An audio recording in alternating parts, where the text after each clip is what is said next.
Humans. In the English language, I would be called Thökk Nin of the Cypher star system. I am communicating with you through this portal called YouTube because it is apparently your preferred medium for audible and visual communications.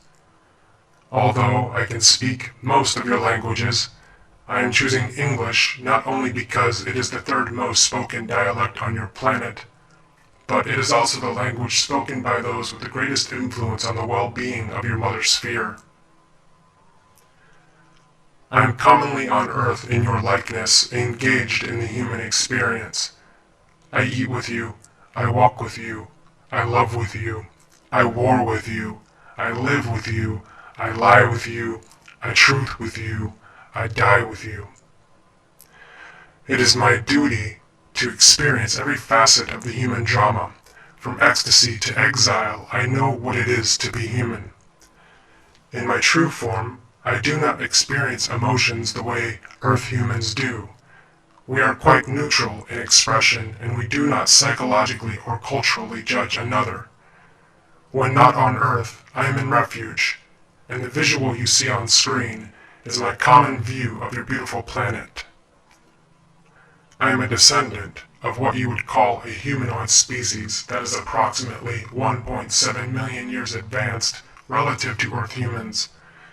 My colony exists about 5.8 billion light years away from your planet relative to your limited three-dimensional perspective. From the vantage point of Earth, my colony is located behind the Bastion Stargate, or what you would call a black hole, found within the Phoenix cluster. We live on Earth like planets larger than your sun, within visual proximity of the Zervian Nebula. I have been sent here as an observer as part of the Planetary Potentiation Commission.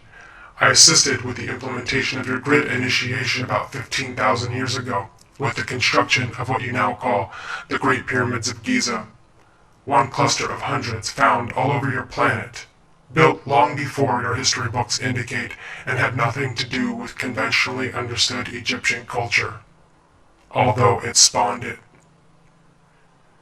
As the observer, it is my duty to report back to the colony and convey the progress of the inhabitants of the observed planet to indicate whether or not the maturity required for planetary potentiation has been reached. It is unfortunate for me to report your species has not achieved guardianship. In fact, a regression would be a more accurate assessment of Earth human development. You were gifted the divine spark of consciousness, and yet you refuse to mature beyond the petty desires of your flesh and your fear of death, adhering you to your dogmatic conventions and primitive reactionary patterns. I'm reaching out to you now in opposition to my directive because I have seen the light that shines within your hearts. I know that you are innately good prior to your sociological conditioning. The misunderstandings adopted by your parents, your educational institutions, your religious corporations, and the momentum of your superficial conversations have led your colony astray.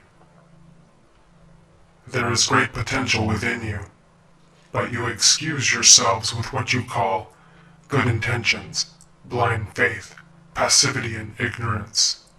You lean on sympathy as an alternative to true empathy.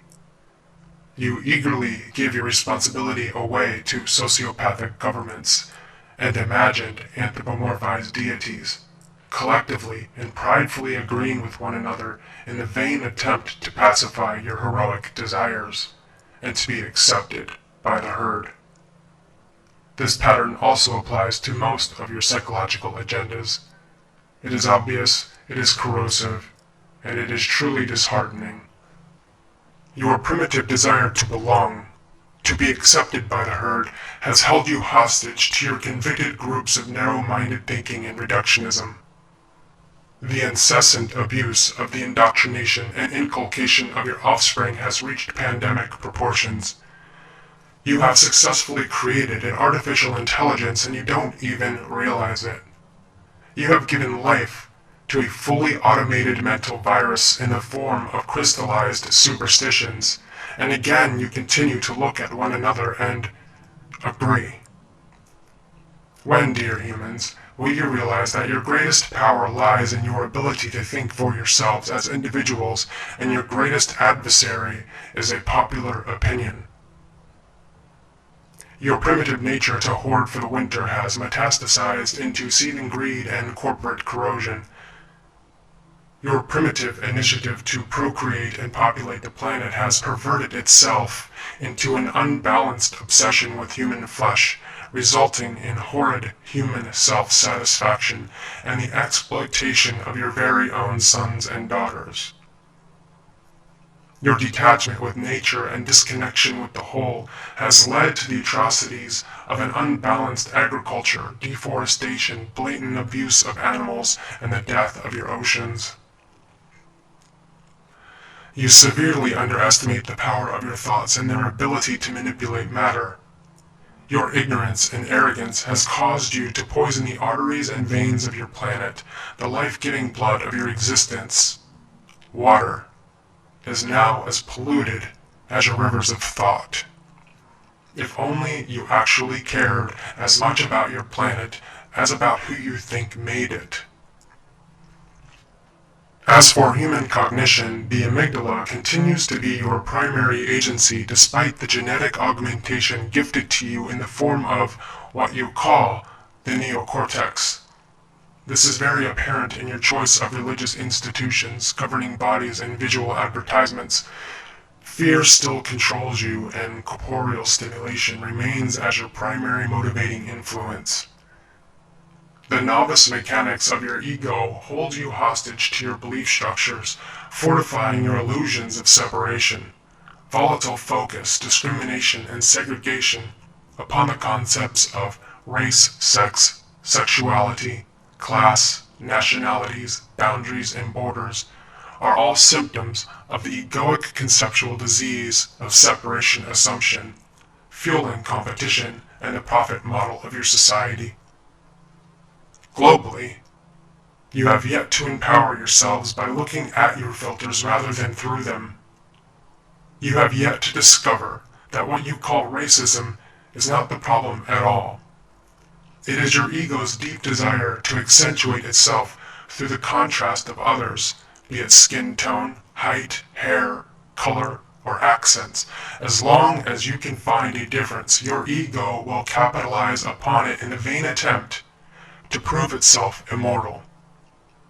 It is no surprise in your Western world that even human healthcare is a corporatized for-profit industry. That is appalling, indecent, and absurd.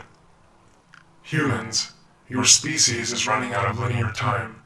Your experiential cycle is in the pivotal transmission, and your planet will either mature into planetary potentiation, or the roots of your colony will obtain terminal rot, and your experience will decay over the next 6 human generations, until you have reached complete extinction.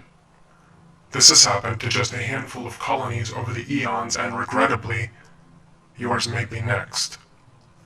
So it is with great human fervor that I express this to you now, with indication that you not only hear me, but listen with your whole body, your whole mind, and your whole heart. Drop your dogmas, your filters, your trepidations, and your fears, for the very existence of your colony depends on it. Listen to me now, Earth humans. Take heed, or perish.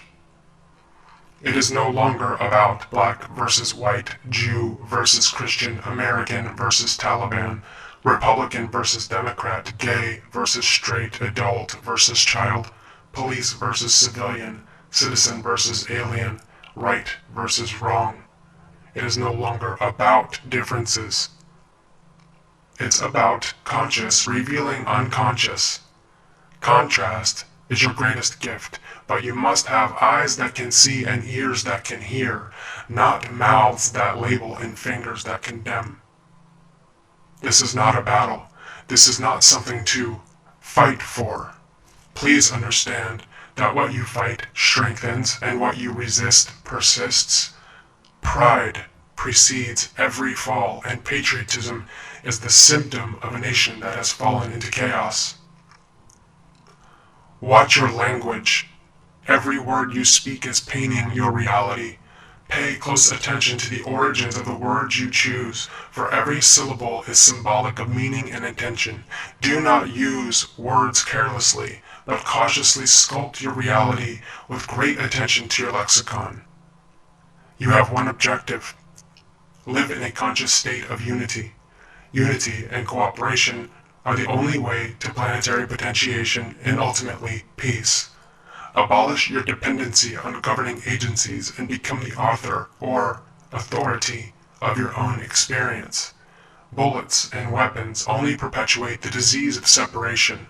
Lay down the attitude of arms and defense and adopt a deep sense of empathy. Hug your earthly brother, do not judge him, or her, or it. Hate breeds hate. Only love and acceptance can cultivate planetary homeostasis. Adjust your focus to calibrate your thoughts. Calibrating your thoughts will modulate your frequency. As you modulate your frequency, you will affect the frequency of those around you. It is cosmic law. The organism of humanity must take responsibility for itself. It begins, or it ends, with you.